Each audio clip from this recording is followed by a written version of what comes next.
Hi everyone, welcome to the Holly Lolly channel, and today's vlog will be from the hospital. I'm going to tell you about medicine, how things work here. I decided today to show some pinpoints, how and what happens, because we are all humans, we all get sick sometimes and it can happen even abroad. By the way, here I am filling out the documents that are needed to go to the hospital, and here you need to enter the guarantors. In my case, since a child is lying down, the dead of mom and dad, and they become guarantors. If it was an adult, you would have to put in the details of who your number 1 and number 2 guarantor is. In case of non-payment, if you are not able to pay, guarantor 1 pays. If the first one does not pay, then the obligations are transferred to guarantor 2. In the event that a person cannot pay for their treatment and the guarantors refuse, I understand that there will be a legal action to recover up to 1,000,000 yen for the services spent. This is such an interesting document. We are in a children's hospital now, and I wanted to give you an overview of the ward. Here, in principle, there are free rooms, which are included in the insurance for 4 people, but we took the cheapest single room, because the child does not know the language and there can be great difficulties in explaining, in conversation, so we had to take an individual room.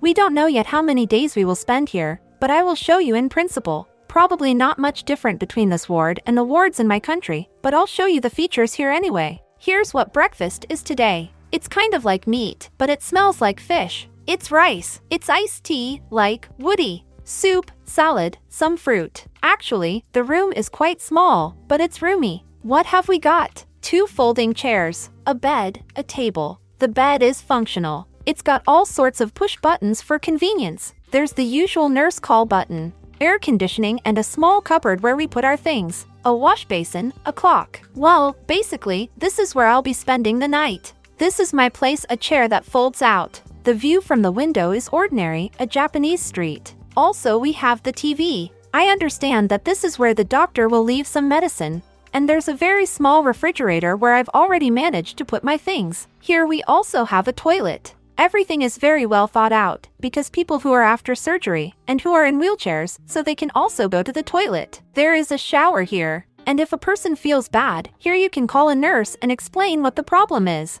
That's the ward. I understand that the ward is quite standard and everything is thought out, but nothing so special. But what surprised me personally was the number of doctors and medical staff that are here. I've already said once that in Japan each person has clearly defined responsibilities. For example, the person who is in charge of the photocopier only. The staff is divided to fulfill those duties that, in principle, in our countries could be performed by one person. The nurse who is solely responsible for pajamas came to us. She asked me what size pajamas my child needed. In general, she brought 2 pajamas, gave them to us in a bag, where we could put the dirty pajamas, and said that if we had a question about pajamas, we should contact her. And it turns out that she is a person exclusively for pajamas. I asked this woman if I could rent bedding somewhere, because my couch doesn't have it and no one told me that it wouldn't be here. And she said that she was not responsible for the bedding, another person was responsible for that, so I should ask him questions. Then the person who is responsible for the pills today came in, and another one asked what vaccines the child had. Next came another children's doctor, who also talked to us. Also came a girl employee, who clarified what the child would eat today. At first I even wrote down the names of the doctors who come to us, but then I stopped doing that, because I just didn't understand whether we had already had these doctors or whether it was someone new. I got lost, because they all wear a mask and I wear a mask here too, and I just stopped remembering names, because there are so many of them. I let the translator go, he helped me at the beginning, and then we'll sort it out on our own. You know, I forgot to tell you something else. What we usually do in a day is here stretched over 3 days. Today we came at 9:30 a.m. and we were immediately put in the room, although in principle, as such tests have not yet been done. They took our temperature, height, weight, blood pressure. And while I had an interpreter, I asked what other procedures would be done today, so that I would know how to prepare my son. I was told that was all for today. I was very surprised, because why we are already in the hospital today. The tests will be tomorrow, but that's the hospital's rule. Tomorrow is our main day, and depending on what it shows, we may have a second screening, so we are waiting. But, for example, in our country they did this screening on a child and it took half a day, and here they are stretching it for 3 days. Okay, well, it's practically 6 o'clock in the evening, dinner's here, let's see what's in it. Okay, there's rice, and this kind of looks like an apple, but it's not an apple. There's also tofu cheese, and fish. There's also a banana and black tea. There's also some kind of salad. And here's my recliner for the day. I asked for a pillow for an extra charge. Look, the pillow, of course, it's so interesting. I wanted to show you the filling.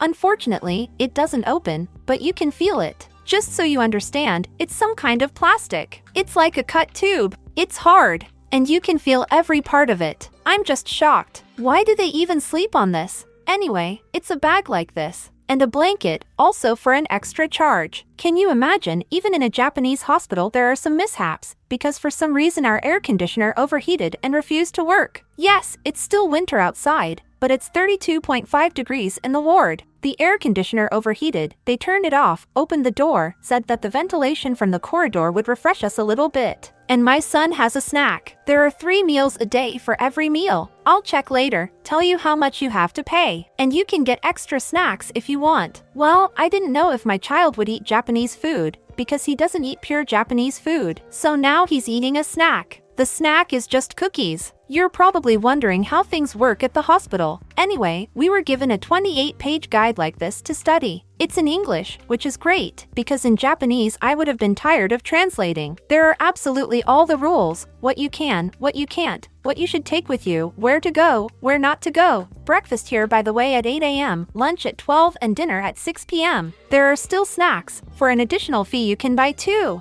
Rise at 6 a.m., sleep at 9 p.m., and then the corridor light is turned off, and at 10 p.m. in the room also automatic light is turned off. I'll show you what's interesting in this manual. So, I'll go straight to where we have pictures. Here's what you should have brought with you. Notebooks, slippers, make sure you have a closed toe, no Crocs, papers, insurance, pens, washcloths, hangers, pajamas. But, by the way, pajamas were given out here. And the towel and all sorts of dental supplies were here, but we took our own. It also says here what you can't do. No scissors, no cigarettes, no animals. You can't have long nail. You have to take them off so they can keep their nails short. Alcohol, flowers, musical instruments, and anything that makes a loud noise, electrical appliances and gasoline can't be brought in. Then, next page, what numbers are there and how much it will cost. Look, a premium private room, 57 square meters, costs 220,000 yen a night. So, the next room is just premium, 43 square meters and costs 165,000 yen. So the next room is even lower class, 30 square meters and costs 77,000 yen. And the simplest one is simply called private, which is what we have here. It's considered the cheapest and costs 38,500 yen. It's the cheapest one with overnight accommodations. If we'd taken a 4-bedroom, they wouldn't have let me in at all. By the way, I read separately that you have to pay for a TV. If you want to use it, you have to pay 1,100 yen per day. While on other pages we can see that you can turn on the TV from 6 a.m. to 10 p.m. And phones can only be used in certain places. There is a special meeting room, but we have our own room, so we can use it here. In general, I won't show you everything. I'll stop only at the interesting places. What do we have here? We can store things and use the delivery service box. For example, we could send things here in advance, pay for them, and they would deliver them to us. We can use the parking lot, cabs, vending machines. They're on every floor and you can buy a drink, for example. That's what I did. Well, you can wash your laundry for an extra charge. In general, there is such a meeting hall where you can meet with relatives. What surprised me, there is even a hairdressing salon, and you can use it during opening hours. There's also a library, a post office, a garden for relaxing.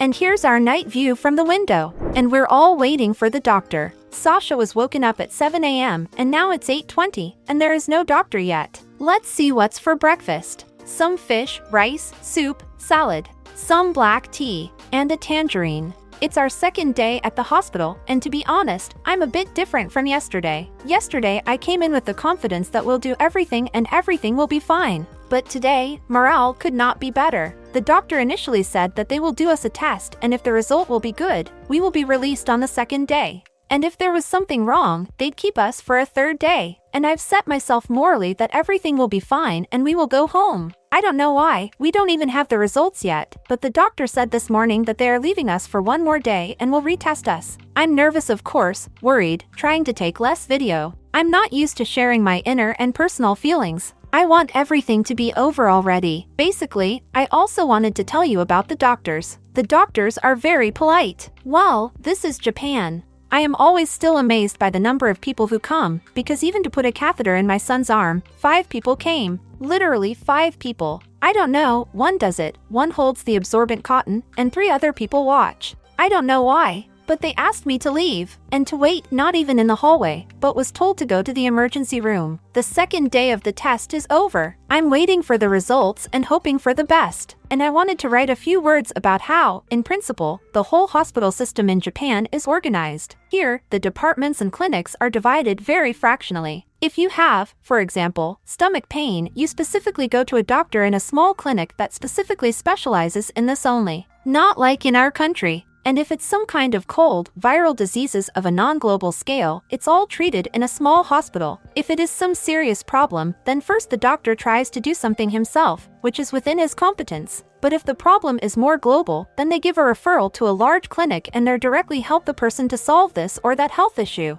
And by the way, another important point. There are 2 entrances everywhere. If a person does not have a fever and it is not a viral disease, then this is the green entrance, let's call it that. And if a person has symptoms of a cold, you have to go around the building and, roughly speaking, find a red corridor, a red door, where people in spacesuits are directly examining and taking tests, so as not to infect anyone around them. And the interpreter and I accidentally wandered into the red one. Okay, it was my first time and she didn't know either. We went in, and when we saw everyone in spacesuits, the interpreter realized we were in the wrong place. These are all these little clinics, hospitals, they're open sometimes till 4 to 6 p.m. On weekends and holidays, the small clinics don't work. Here, if you have a high fever, it is not customary to call an ambulance. Even if you have a small child and a temperature of 40, you have to take the baby and go, sit in a live line to get to see a doctor. And already by tradition I'll show you what's for lunch. In general, these are vegetables and sort of pieces of meat. Then the standard rice. There's soup like this.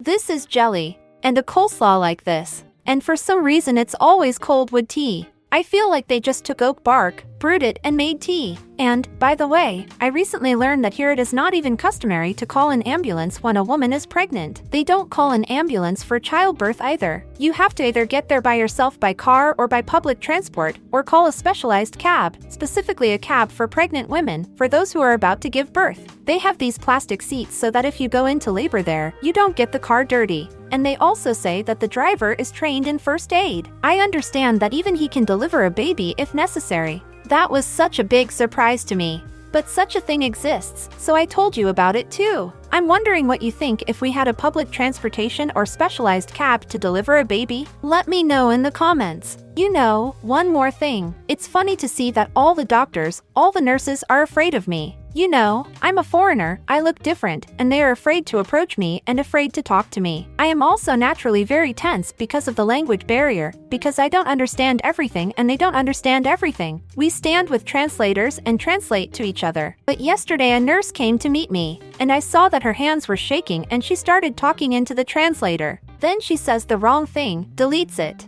And you know, I just wanted to put my hand on her shoulder and tell her not to be afraid of me. I don't bite. And so she was so worried that she didn't know how to tell me, how it would translate, and she was really scared. But the next time she was prepared. She wrote everything down beforehand, scribbled it all down, and she showed me just the pictures. My point is that very often foreigners say that somehow the Japanese treat them badly. But they don't treat them badly, they are just afraid of this situation, when you don't know the language and you need to interact with a person somehow. But everyone is as polite, courteous and kind as possible. Anyway, they brought dinner and traditionally rice. It's fish. Here we have what looks like potatoes but smells like fish. I don't understand it, to be honest. Okay, there's some pear slices here, I think. Tea. By the way, the food's quite good for a hospital meal. And there's these pods here, so it's a salad.